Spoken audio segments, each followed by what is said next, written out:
Pareho nagsimula sina Cam Spencer at Pat Spencer sa G-League. Magkapatid ang mga ito.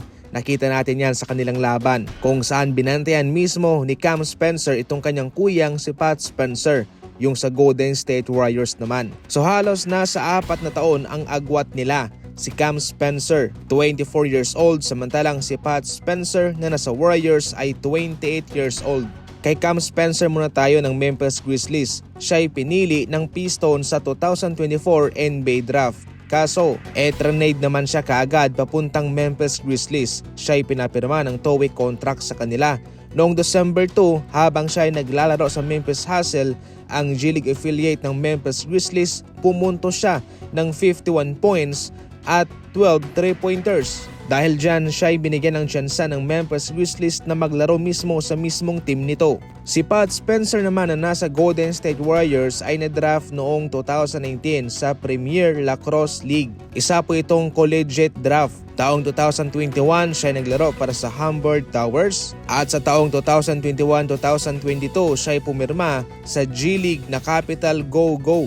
2022 naman nung siya ay pumirma ng Exhibit 10 deal contract sa Golden State Warriors at napasama pa sa training camp. Sa ngayon palipat-lipat siya sa G-League at sa mismong Golden State Warriors kung saan nabibigyan nga siya ng pagkakataong makapaglaro.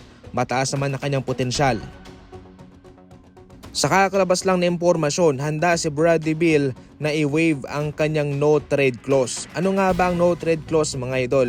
Ito ho'y magbibigay ng kapangyarihan sa isang malalarong hindi pumayag sa isang trade.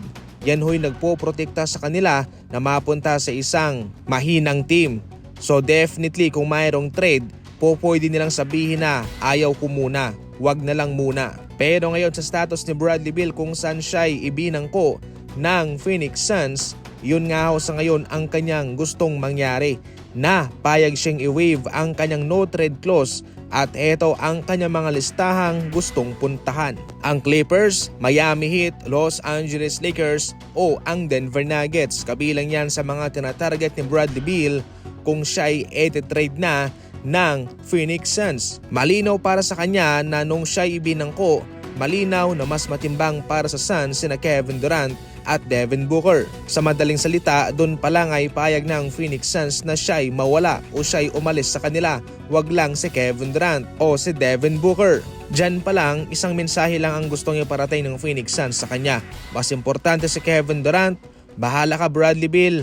Basta, nandyan si Kevin Durant, masaya kami. Kung aalis ka man, wala kaming pakialam. So ngayon, magagaming off the bench itong si Bradley Beal. Hindi naman siya tinanggal sa kanilang lineup. Tinanggal lang siya sa starting lineup mga idol. Yun lang. Ngunit hindi ito maganda para sa kanya. Siyempre, bababa ang kanyang value nito na siguradong makaka-apekto naman sa kanyang career. Technically, gusto lang talagang isalba ni Bradley Beal ang kanyang hinaharap. Kaya ngayon pa lang ay gusto niya nang mapunta sa ibang kupunan.